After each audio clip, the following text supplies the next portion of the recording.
요한복음 6장 1절에서 13절입니다. 그 후에 예수께서 디베라의 갈릴리 바다 건너편으로 가시매 큰 무리가 따르니 이는 병자들에게 행하시는 표적을 보았음이로라. 예수께서 산에 오르사 제자들과 함께 거기 앉으시니 마침 유대인의 명절인 유월절이 가까운지라. 예수께서 눈을 들어 큰 무리가 자기에게로 오는 것을 보시고 빌립에게 이르시되 우리가 어디서 떡을 사서 이 사람들을 먹이겠느냐 하시니, 이렇게 말씀하시면 친히 어떻게 하실지를 아시고 빌립을 시험하고자 하심이라. 빌립이 대답하되 각 사람으로 조금씩 받게 할지라도 200데나리온의 떡이 부족하리이다. 제자 중 하나 곧 시몬 베드로의 형제 안드레가 예수께 여짜오되 여기에 한 아이가 있어 보리떡 5개와 물고기 2마리를 가지고 있나이다. 그러나 그것이 이 많은 사람에게 얼마나 되겠사옵나이까. 예수께서 이르시되 이 사람들로 앉게 하라 하시니 그곳에 잔디가 많은지라 사람들이 앉으니 수가 5,000명쯤 되더라. 예수께서 떡을 가져 축사하신 후에 앉아있는 자들에게 나눠주시고 물고기도 그렇게 그들의 원대로 주시니라. 그들이 배부른 후에 예수께서 제자들에게 이르시되 남은 조각을 거두고 버리는 것이 없게 하라 하시므로 이에 거두니 보리떡 5개로 먹고 남은 조각이 12바구니에 찼더라. 아멘. 오병이어는 우리 모두에게 너무나 잘 알려진 표적으로 사복음서에 모두 다 기록이 된 사건입니다. 이 오병이어 사건의 주인공인 예수 그리스도가 어떤 분이시고 본문에 등장하는 인물들의 반응을 통해서 주님이 우리가 어떤 믿음을 갖기를 원하시는지를 보았으면 합니다. 마태복음을 보면 그 상황이 구체적으로 기록이 되어 있습니다. 마태복음 14장 15절 16절에 저녁이 되매 제자들이 나와 이르되 이곳은 빈들이요 때도 이미 저물었으니 무리를 보내어 마을에 들어가 먹을 것을 사 먹게 하소서. 예수께서 이르시되 갈 것 없다. 너희가 먹을 것을 주라. 이렇게 기록을 하고 있습니다. 이제 날이 저물어가고 이 광야에 수많은 무리가 지쳐있고 굶주려 있습니다. 주님이 그들의 굶주림을 아셨습니다. 그래서 제자들에게 너희가 먹을 것을 주라 말씀하시지요. 이것이 본격적으로 제자들과의 대화를 시작하시면서 오병이어의 기적의 사건을 시작하시는 순간이었습니다. 첫 번째 빌립의 반응을 보면 너희가 먹을 것을 주라. 이 말씀에 요한복음에서 빌립에게는 더 구체적으로 우리가 어떻게 어디서 떡을 구해와서 이 사람들을 먹일까 주님이 구체적으로 물으셨어요. 여러분, 광야에서 어디서 그 떡을 구할 수 있겠습니까? 주님은 그걸 아시면서도 빌립에게 물으셨습니다. 그랬더니 빌립이 이렇게 대답합니다. 각 사람으로 조금씩 받게 할지라도 200데나리온의 떡이 부족하리이다. 어쩌면 주님의 질문에 대한 빌립의 대답은 너무나도 당연한 것입니다. 1데나리온은 성인 남성이 하루 일해서 받는 품삯입니다. 그렇다면 200데나리온은 어떻게 보면 1년 동안 한 남성이 일해서 버는 연봉에 맞먹는 그런 금액이지요. 그 당시에는 어마어마한 돈이었을 겁니다. 빌립의 말은 이런 뜻이죠. 주님, 이 사람들을 불쌍히 여기셔서 음식을 주시고 싶은 주님의 마음은 알겠습니다. 그런데 주님, 우리가 200데나리온이라는 이 엄청난 돈이 있어도 이 사람들에게 최소한의 빵, 아니 한입거리의 빵도 줄 수 없습니다. 주님이 말하는 그거 우리가 200데나리온의 돈이 있어도 할 수 없습니다. 빌립이 이렇게 이야기하고 있는 거예요. 사실 빌립은 억울합니다. 왜냐하면 빌립은 굉장히 영리하고 똑똑하고 합리적인 사람입니다. 일말의 의심도 없이 우리가 모든 것을 주님 믿습니다. 그렇게 될 것입니다. 이렇게 고백하는 것을 우리 주님이 요구하시는 것 같지는 않습니다. 왜 우리에게 의심이 없겠습니까? 왜 우리가 합리적으로 생각하고 이성적으로 설명을 원할 때가 없겠습니까? 여러분, 하루에도 수없이 내가 이 선택을 하면, 내가 이 길을 가면, 내가 이것을 했다가 망하는 것이 아닐까? 주님이 도와주시지 않으면 어떡하지? 내가 기도하는 이대로 되지 않으면 어떡하지? 그런 의심과 걱정을 우리는 수없이도 합니다. 이게 정말 가능할까? 여러분, 그런데 이러한 과정에서 이런 의심에도 불구하고 결국에는 주님을 선택하는 것, 그것이 주님이 우리에게 원하시는 믿음인 줄 믿습니다. 내 삶 가운데 상황이 이해되지 않아도, 눈앞에 가능성이 보이지 않아도, 내 안에 그런 의심이 찾아올지라도 주님이 말씀하셨기 때문에 내가 그 주님을 신뢰하는 것, 결국에는 주님을 선택하는 것이 주님이 우리에게 바라시는 믿음입니다. 빌립은 불가능한 상황에서 예수님께서 물이 변하여 포도주가 되게 하시는 것도 목격했습니다. 그렇다면 같은 믿음의 논리로 오늘도 이 불가능할 것 같은 상황에서 주님이 오병이어의 떡을 가지고 이 사람들을 먹일 수 있지 않을까? 그걸 주님이 빌립에게 원했던 믿음의 모습이었는데 상황이 변해버리니까 빌립도 그의 믿음이 계산적으로 변하는 모습을 볼 수 있지요. 이 빌립의 모습이 우리 삶의 모습과 가깝지 않습니까? 이해되고 합리적이고 효율적이면 우리가 순종하고 받아들이기 쉽지요. 가능성이 눈에 보이고 좋은 열매가 보이면 순종하겠다고 최선을 다합니다. 주님이 일하실 것이라고 믿고 기대합니다. 그러나 눈에 일들이 보이지 않고 이해되지 않고 가능성이 보이지 않으면 포기하거나 주님과는 다른 방법을 찾지는 않나요? 이렇게 우리는 늘 계산하는 신앙으로 살아갈 때가 많습니다. 상황에 따라 주님을 향한 우리의 믿음이 달라지고 있다면 어쩌면 그건 믿음이 아니라 계산입니다. 사랑하는 여러분, 우리 삶 속에서 물질, 시간, 직장생활, 우리의 결혼, 가정생활, 진로, 우리 삶의 모든 영역에서도 이 같은 모습이 우리 가운데 솔직히 있지는 않습니까? 주님은 빌립의 모습을 통하여 우리가 상황과 계산과 결과가 변해도 주님을 향한 우리의 믿음은 절대적이기를 원하십니다.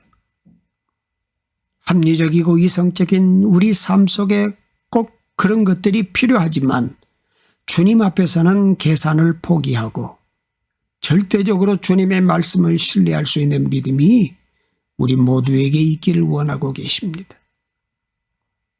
어떤 분은 이렇게 말했어요. 인간이 주님 앞에서 할 일은 계산적인 믿음이 아니라 절대 믿음을 갖는 일이다. 계산은 주님이 하신다. 맞습니다. 계산은 주님이 하십니다. 일은 주님이 하시는 겁니다. 우리가 할 일은 계산하는 것이 아니라 그분을 절대적으로 신뢰하고 순종하는 일인 줄 믿습니다. 상황에 따라 주님에 대한 우리의 믿음이 달라지고 가능성을 따지고 계산하는 것이 아니라 어떤 상황에도 그분을 동일하게 신뢰하고 순종하는 믿음이 우리 모두에게 있기를 축복합니다. 두 번째는 안드레라는 제자의 반응입니다. 안드레의 반응과 빌립은 언뜻 보면 비슷해 보입니다. 그러나 조금은 다른 반응이지요. 9절에 보면 여기 한 아이가 있어 보리떡 5개와 물고기 2마리를 가지고 있나이다. 그러나 그것이 이 많은 사람에게 얼마나 되겠사옵나이까. 너희가 먹을 것을 주라 하는 주님의 말씀에 안드레는 한 소년의 도시락을 찾아서 주님의 손에 올려드렸습니다. 그 당시 가장 값싼 보리빵, 그리고 물고기 중에서도 가장 작은 옵사리온이라는 물고기 2마리와 보리떡 5개를 주님 앞에 가져왔습니다. 그런데 본인도 이게 얼마나 보잘것없고 초라한지 알았는지 마지막에 주님께 이렇게 고백하지요. 주님, 제가 도시락 하나 주님 앞에 가져왔습니다. 그러나 이게 얼마나 되겠습니까? 주님, 이게 얼마나 되겠습니까? 이 고백, 안드레의 절망감과 무력감이 느껴지기도 하는 말이지요. 빌립과 마찬가지로 안드레도 자기의 계산으로는 이 도시락으로는 도무지 아무것도 할 수 없는 것처럼 보였습니다. 그런데 차이가 있다면 안드레는 내 계산으로는 이것이 보잘것없고 가능성이 없어 보이지만 주님이시라면, 물이 변하여 포도주가 되게 하셨던 주님이시라면, 베데스다 연못가에서 38년 된 병자를 말씀으로 일으키셨던 그 주님이시라면 내가 생각하지 못하는 무엇을 하실 수 있지 않을까? 그 작은 희망을 품고 주님 앞에 나오는 것입니다. 안드레에게 내가 이 도시락을 주님께 드리면 주님이 여기 있는 5,000명을 다 먹이실 거다, 그런 믿음이 있었던 건 아니지요. 어떻게 보면 정말 그가 가지고 온 도시락만큼이나 안드레의 믿음은 초라하고 작은 믿음입니다. 그런데 그에게는 주님이시라면 뭔가 다를 것이고, 이것을 주님께 드린다면 주님은 무엇인가 하실 수 있으실 거라는 겨자씨만한 작은 믿음이 있었다는 것입니다.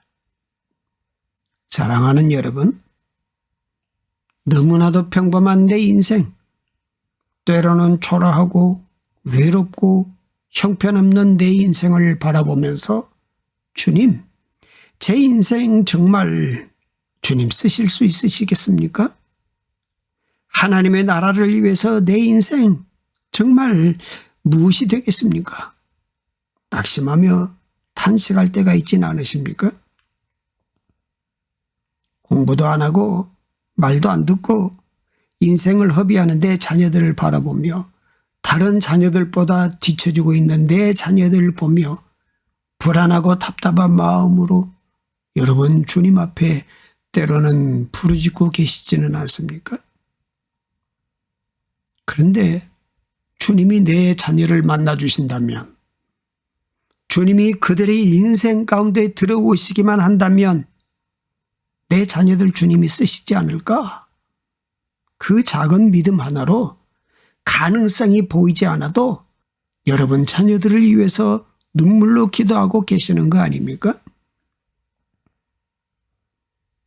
여전히 완악해서 강팍한 마음으로 믿음을 거부하고 믿지 않는 내 남편, 내 자녀, 내 아내, 내 부모와 그들이 복음을 받아들일 가능성은 조금도 보이지 않지만 주님이 그들을 만져주시기만 하면 그들은 변화될 수 있지 않을까.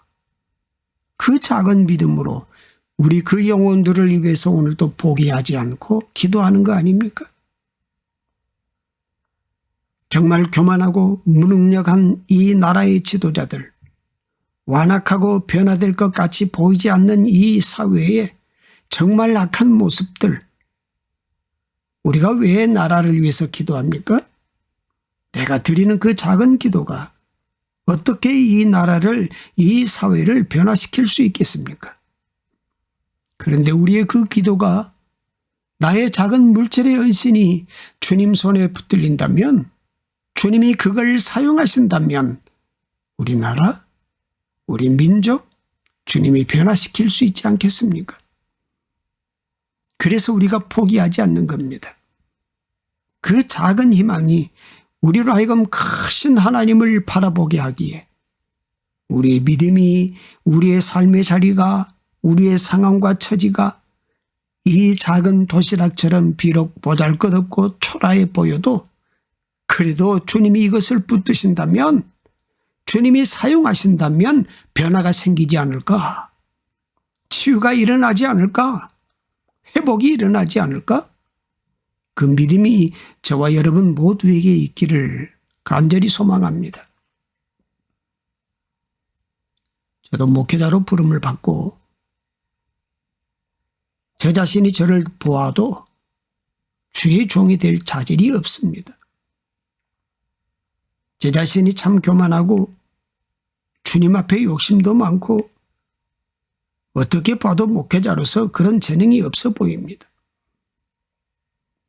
사역하다 보면 낙심하고 좌절이 되고 저 자신에게 실망하고 회의감이 들 때가 종종 있습니다. 한 영혼조차도 변화시킬 수 없는 나의 무능력한, 나의 그 연약하고 초라한 모습을 볼 때 주님, 제 인생이 정말 무엇이 되겠습니까? 이 초라한 도시락처럼 과연 주님의 영광을 드러내고 한국 교회를 회복하고 영혼을 살리는 일에 쓰임받을 수 있을까? 그런 탄식을 할 때마다, 그리고 그렇게 포기하고 싶을 때마다 포기하지 않고 오늘 이 자리까지 올 수 있었던 것은 너가 먹을 것을 주라 말씀하셨던 그 주님.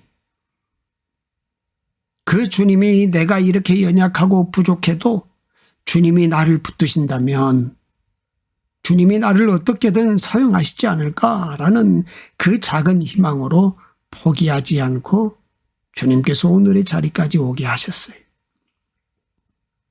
사랑하는 여러분, 어둠 가운데 있는 우리에게 소망을 주는 것은 우리들의 믿음의 크기가 아닙니다. 바로 하나님의 크심입니다.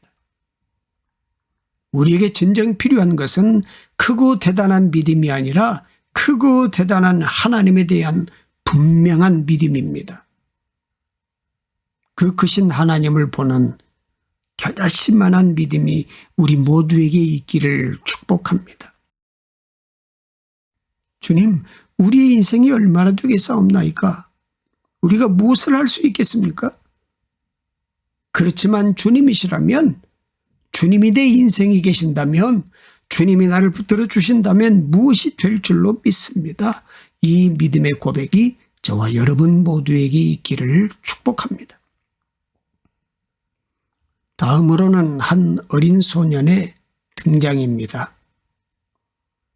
이 소년의 모습은 우리로 하여금 일상의 순종과 기적에 대해서 생각하게 합니다.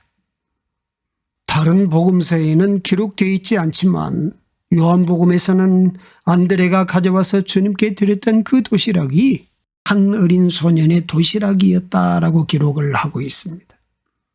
9절에 이렇게 기록하고 있어요. 여기 한 아이가 있어 보리떡 5개와 물고기 2마리를 가지고 있나이다. 아마 이 소년은 영문도 모르고 자기가 여느 때와 다르지 않게 챙겨왔던 그 도시락을 먹을 준비를 하고 있었는데 주님이 필요하다고 하니까 영문도 모르고 주님 앞에 들었던 것 같습니다. 모두가 배고픈데 자신이 싸온 그 도시락을 내어주는 것은 사실 말처럼 쉽지 않았을 것입니다. 그런데 주님 앞에 드린 그 작은 순종이, 그 나눔이 오병이어의 놀라운 기적으로 쓰임 받게 되었습니다. 이 어린 소녀는 자신이 오늘 들고 외출하는 이 도시락이 5,000명을 먹이는 놀라운 역사에 쓰임받을 거라고는 상상도 못했을 것입니다. 어느 때와 같이 일상처럼 쌓아 들고 나온 이 작은 도시락, 그것을 드리는 작은 순종에서부터 오늘 주님의 역사가 나타났습니다. 사랑하는 여러분, 여러분이 오늘 손에 들고 있는 도시락은 무엇입니까? 주님이 우리에게 맡겨주신 일상에 우리의 손에 들려있는 것은 무엇입니까? 오늘 주님은 그 어린 소년의 손에 주어진 도시락을 가져오라 말씀하시면서 너무나도 평범한 일상의 그 도시락을 가지고 주님이 그것을 손에 드시고 축사하셨을 때 5,000명을 먹이는 특별한 은혜가 나타났습니다. 성경에 수없이 많은 중대한 사건들이 한 사람의 작은 순종에 달려 있었습니다. 오늘 우리 앞에 놓여 있는 일에 순종하지 않고 미래에 대한 인도를 구하는 건 잘못된 건 아닐까요? 어쩌면 오병이어의 사건은 5,000명을 먹이는 그 큰 기적보다는 일상의 작은 순종을 말하는지도 모르겠습니다. 하나님께서는 무에서 유를 창조하시고 하늘에서 만나가 내리게 하셨던 것처럼 하늘에서 이들에게 먹을 것을 내려주실 수도 있었습니다. 하지만 어린 소년의 손에 있던 그 일상의 도시락을 주님은 사용하기를 원하셨습니다. 우리가 이 말씀을 기억하며 우리에게 주어진 일상의 자리에서 일상의 것을 소중히 여기고 우리의 일상의 그 자리에서 작은 순종은 날마다 드릴 수 있는 우리가 되기를 간절히 소망합니다. 그것이 주님 앞에 오병이어의 기적이 될 수 있다는 것을 알아야 합니다. 우리 모두가 부르신 그 일상에서 하나님께 쓰임받는 작은 일일지라도 그 작은 순종을 드리는 믿음의 사람들이 되기를 축복합니다. 우리의 할 일은 계산하는 믿음이 아니라 어떠한 상황에서도 절대적으로 주님을 신뢰하는 것입니다. 그러면서 그 일상의 자리에서 작은 순종은 하루하루 하나님 앞에 드리는 그 믿음으로 우리가 살아갈 때 우리의 삶의 그 자리가 오병이어의 기적이 나타나는 자리가 될 줄로 믿습니다. 우리의 왕이 되시고 모든 것 위에 모든 것 되신 주 하나님, 주님의 크고 광대하심을 높이며 경배와 찬양을 올려드립니다. 세상에서 지치고 상한 우리의 영혼을 주님의 십자가 아래에 내려놓습니다. 힘겹게 붙잡고 살아온 지난 한 주간의 모든 짐을 주님께 내어 맡깁니다. 주여, 우리를 회복시켜 주옵소서. 은혜 아니면 살아갈 수 없을 존재임을 당당히 세상 가운데서 고백하게 하시고 주님의 이름을 존귀히 드높이는 자로 우뚝 서게 하옵소서. 주 하나님, 매일 우리의 삶에서 결정해야 할 중요한 순간들이 있습니다. 그 순간마다 우리 안에 주님을 경외하는 마음을 부어 주옵소서. 주님, 계산하는 믿음이 아니라 절대적인 믿음으로 크신 주님을 날마다 신뢰하고 주님께 우리의 손, 우리의 삶을 드리는 인생들 되게 하옵소서. 우리가 가는 곳마다 오병이어의 귀한 축복이 있게 하여 주옵소서. 감사드리오며 예수님의 이름으로 기도합니다. 아멘.